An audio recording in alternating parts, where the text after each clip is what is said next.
signers, we are so excited to talk about can deaf people lip read. Today you'll notice that I am using SimCom in today's video. That's because we have Sarah here, who is a deaf person. SimCom is simultaneous communication, signing and talking at the same time. The reason we're doing this is so we can have a fluid conversation with each other. Now, if you're noticing that during our conversation you're having a hard time understanding or need additional support, you can always add on the closed captioning option. Now, let's get started.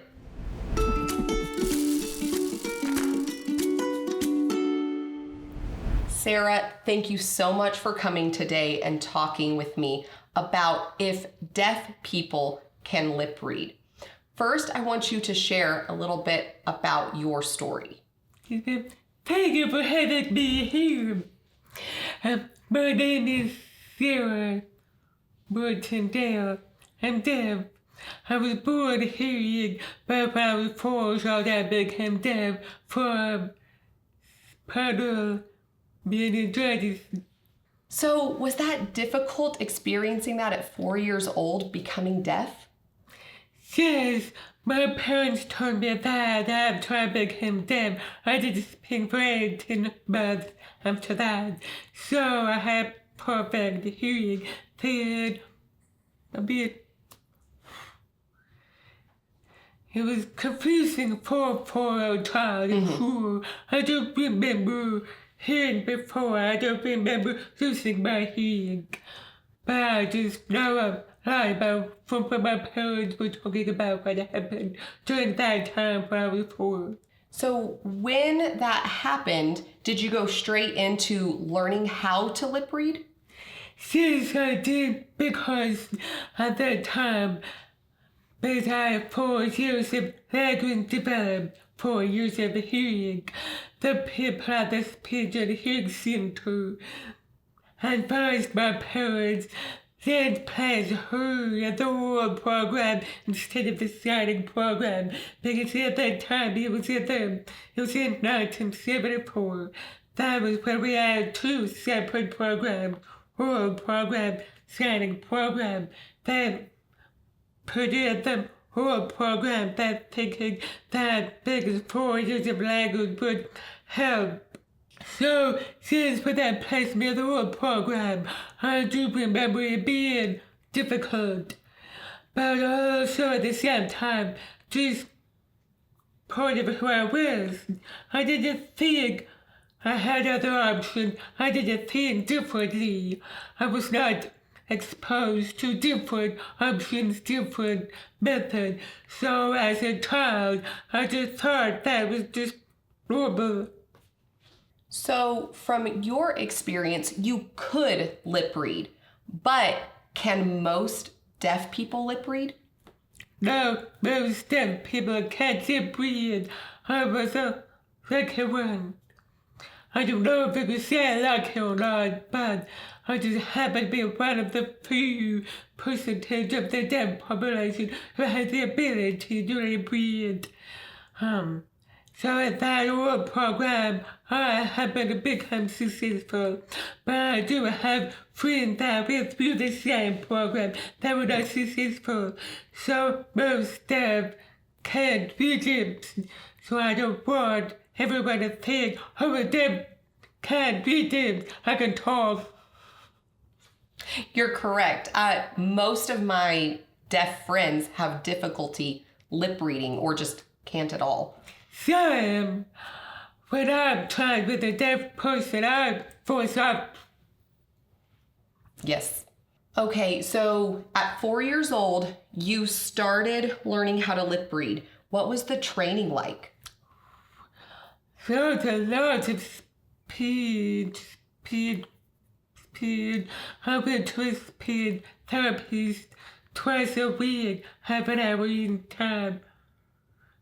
Starting when I was 4 till I was about 12.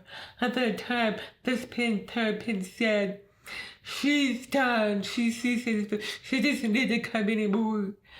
And by my speech therapist, I had the best one. So I missed her when she told me I was done. So I can't come and visit you. But I do remember going, practicing, training, being frustrated.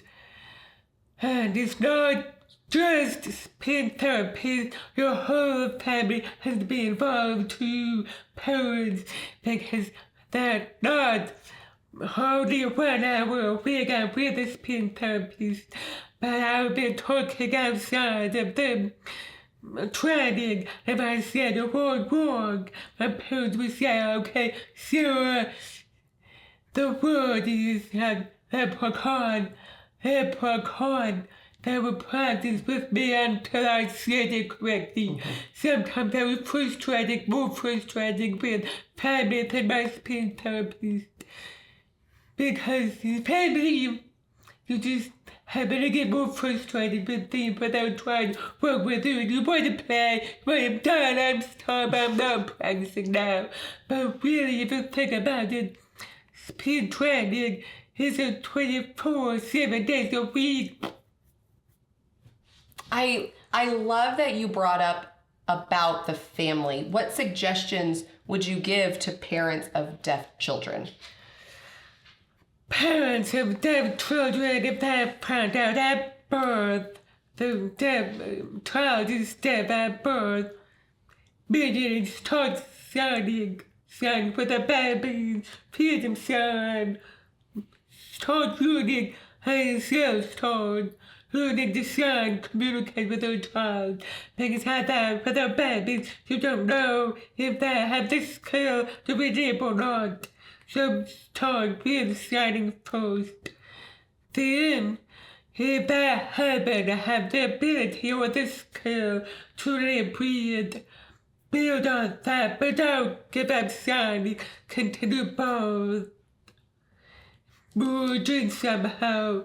Can possible to SIM-com, possible to do total communication, so that the child has options for them become an adult.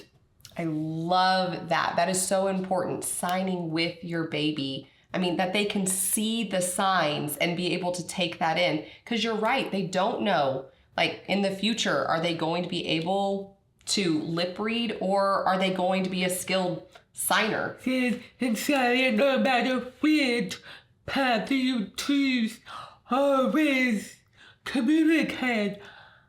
However is best for your family, what works for a family, not gonna work for another family. Do what's best for your child, not what's best for you as a parent. Do what's best for a child. Communicate, maintain that, keep going, always. Which is harder, lip reading or ASL? ASL is easier. Lip reading's a lot harder. There's more practice, boy. It works a different part of our brain. And deaf people are naturally visual. So we see him signing when the head moves or the body moves. Automatically, the brain starts, oh, someone's talking, someone's signing. But when it's lip reading, you don't know when they start talking. You can't look at that, you can't see the mouth move, but you can see the head, but the mouth. So when you look up, you miss the part that happens before someone says. So learning to sign as using sign is a lot easier than. Yes, there's so many parts of lip reading, like if someone has a mustache or their mouth moves differently. Because each person, their mouth opens and shuts differently. And so you have to connect and figure out that person, how their mouth is moving. Sorry, right, in person talks different moves, differently, expressions are different. You have to learn something about that person before you can finally understand everything they say. Normally, when I first meet that new person, I'm not gonna get every word they say. Most of what they say, the rest is fill in the blank. So I have to be with that person for a amount of time to be able to understand word for word everything they say. When signing, you don't have to worry about that. Okay, so we've talked about the struggles with lip reading. What about the benefits? Benefits of lip reading, there are some too. You can talk with a hearing person, you can order your food, you can talk with a police officer. If you get hurt, you have to go to the hospital. You can ask for a nurse, ask the doctor what's wrong. You don't have to wait for an interpreter to show up. If it's an emergency, you can go ahead and have a conversation with a person if there's an emergency, or if you go shopping. You can ask for things you need. You can't ask an interpreter to go shopping with you. They're not going to just know part of their job description. So, but you can go shopping and ask the salesperson to have this in the size or something.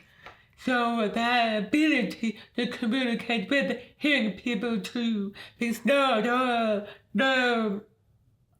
I think that's a really good point about going out on everyday life experiences, going shopping, going to the bank. You're not going to take an interpreter with you. So I like that you brought that up. Now, there are advocates for both oralism and ASL. So what is your opinion about that? I think it's wonderful to have support wherever you have it. Support advocates for oralism, advocates for ASL. It's hard to pick. And it's hard for everyone to pick because you want to do the best one, but really both have pros and cons. And I would say pick the one that is a fit for you, your child, your family, whichever advocate it is. Choose the one that's best for your situation, your scenario, and if it changes as your child is older, you can switch advocates. But I think it's important to support both, because even though most that prefer signing advocate for ASL is awesome, not everyone can sign ASL. So there are few that can talk, that can read lips. Support them too, don't discriminate them too. Because most people who are oral or speaking do no sign, they can switch from the hearing world to the deaf world, go back and forth, back and forth. I do. I love that you said that. It's about the person, what they need, what their experience is, what their skills are. If their skills are with lip reading, then do that. If their skills are with sign language, then do that. You can't put a person in a box because we're all so incredibly different. And so what is the need of that person? What are their life skills? And then follow that. Do what is needed for that person. So I love that you shared that. Sarah, thank you so much for coming today and talking with us about such an important subject. And we want to thank all of you for joining us today. Let us know down in the comments if you like this kind of video so we can do more in the future. And remember to keep learning how to sign.